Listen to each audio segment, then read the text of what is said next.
Yan na sa dol, kanang mag-asikaso na naman tayo ng ating ulam ngayong gabi. Eto kasi nakita ko kasi itong tangigi na to, medyo nagustuhan ko. So puro laman to mga idol. So eto nga binili ko yung tangigi na naka-display. Matagal ko nang hinahanap sa palengke, ngayon ko lang nakita. So ngayon mga idol, nakakita din ako. So minsan lang to, kalipapa lang kasi palengke dito sa amin. Kaya ngayon nakita ko. So eto nga binili kong tangigi. So puro kasi laman yan mga idol. Yan ang gusto ko nito dahil matagal ko nang hinahanap sa palengke, wala talagang makikita. So ngayon nakakita ko nitong tangigi mga idol. Ito ang gusto ko kasi maraming laman nito. So ang gagawin na ito dito mga idol, sasabawan natin mga idol. Lagyan natin ng repolyo, lagyan natin ng ulugbati, lagyan natin ng kamatis. Siyempre mga idol, ito hindi mawawala tong siling green. So gagawin na natin mga idol. So nakahanda na rin itong ating pangsabaw. Ito na nga mga idol, nakahanda na itong pangsabaw natin mga guys. So hiwain na natin yung ating kamatis at saka itong ating sibuyas.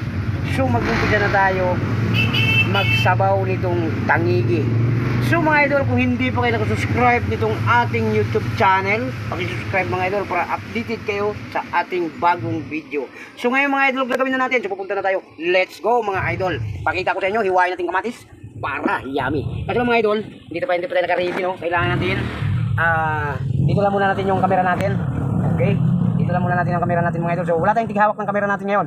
So ngayon nga, no? Ito, layo natin to. So itong mga kamatis mga idol, naka-ready to. Medyo malinis na to. Okay? So ito gagawin natin mga idol, slice na natin. Pakita tayo, patutok ko sa inyo. Ilalagay na natin itong mga kamatis natin doon sa ating gagawin nating sabaw sa ating tangigi. Ayan mga idol, di ba kita nyo? Yun, yung ulam natin ngayon. Let's go, hiwain natin. Nakahugas na ito mga idol, naka-ready na to. Ilalagay lang natin, hiwain natin itong kamatis. Ayan. Ayan, di ba? Ayan. Sinadya ko mga idol, bibili tayo ng kamatis dahil eto nga, magsasabaw tayo ng tangigi. So let's go mga idol, ilalagay na natin dito sa ating gagawing sabaw. Ayan, no? Dito muna natin. Teka lang mga idol, may bagong pintura kasi dyan, kaya muntik ko na naipatong. So ito, sibuyas mga idol, maglagay na tayo. Ayan, di ba? So ito yung ulam natin ngayon na sinabawang tangigi. Alright? Ayan mga idol. Okay, lagay na natin itong sibuyas, nahiwa na nga to. Ayan, so alin po, sir?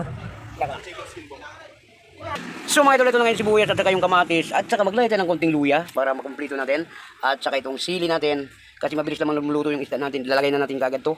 Ayan, para pag konting kulo mga idol, ilalagay na natin. Ayan. Eh, hindi muna yung mga idol, sorry. So ito, pauli natin itong mga idol, itong repolyo at saka itong ating ulugbati, no? So ang gagawin natin, pakuluan muna natin itong mga idol, saka natin ilalagay yung ating isda. Itong pinakahuli, yung ating repolyo at saka itong ulugbati. So di ba, alright mga idol, siyempre may kulang pa yan, maglagay na kagad tayo ng paminta, so kukuha muna tayo. So ito na nga yung paminta mga idol, ilalagyan na natin bago natin pakuluan itong mga idol. Kumpleto natin sa nakalagay diyan ng mga regado natin, di ba? Para pag kumulo, yung isda lang na tangigi, yung ating isusunod na ilulunod. So let's go mga idol, ipakulo na natin to para maluto na to, para makakain na tayo. Go! Yung ating pangsabaw sa ating yung ating isda na tangigi. Ayan mga idol, hintayin na natin kumulo. So ito nga, pag kumulo na yung mga idol, ilalagay natin ng isda. Tapos ito, hindi pa kumulo yan, medyo matagal pa yung mga idol. So sasalang lang natin. So no, diyan na nakalunod yan, hintayin natin kumulo yan. At saka habang naghihintay tayo diyan, asikasuhin muna natin yung ating repolyo at saka yung ating ulugbati. So babalik tayo dyan mga idol pagka ilunod na natin yung isda. At saka idol, kung siyempre super yummy yung ating sabaw, so maglalagay tayo nitong cubes to. Ayan, para masarap. Ito ilalagay natin to para habang kumukulo, unting may lasa na yung ating sabaw. Ito mga idol, malapit na kumulo yung ating pinainit na gawin nating sabaw sa ating tangigi. Yan. Ayan mga idol, ito pakulo na yan mga idol. So sakto lang yan, wala pang ano yan mga idol, 5 minutes kukulo na yan. So automatic yung ano natin, mabilis. Mga idol, ayan na, pakulo na yung ating pangsabaw natin. Pag lumakas ng kulo niyan mga idol, ilulunod na natin yung tangigi natin. Go mga idol, kumulo na nga ito, nahiwa na natin tong ating repolyo at saka nahimay na rin natin tong ating ulugbati. So ito mga idol, kumulo na nga yung ating pinasabaw, gagawing sabaw natin. Ayan, kumulo na. Unti-unti na nating ilulunod yung ating tangigi. Yan. Sarap yan mga idol. Yan ang sabaw mga idol. Kung sino may mahilig dito mga idol magluto ng ganito, shout out sa inyong lahat dyan. Lahat ng OFW dyan, mag-ingat po kayo mga idol. Mga guys, ayan, kung saan man sulok ng mundo mga idol, mag-ingat-ingat po tayo sa ating buhay, no? Yung buhay natin ay weather. So ito mga idol, takpan na natin para tuloy-tuluyan na kumukulo at saka maluto na siya mga idol. So habang hinintay natin kumulo siya ulit mga idol, yan, nakababad na siya mga idol, itong repolyo natin. Kasi mabilis lang kumulo yan mga idol at saka mabilis lang maluto yung ating tangigi. Tingnan po mga idol, luto na nga oh. Yun oh. So hindi mo na, kasi kalulunod lang natin yan, no? At siyempre mga idol, munti-unti tayo magtimpla para sumarap na yung ating sabaw. Yan, konti lang. repolyo mga idol. Yan. Kasi yung ano natin, tiglagay, apat. Eh, ito na naman yung hugasan natin.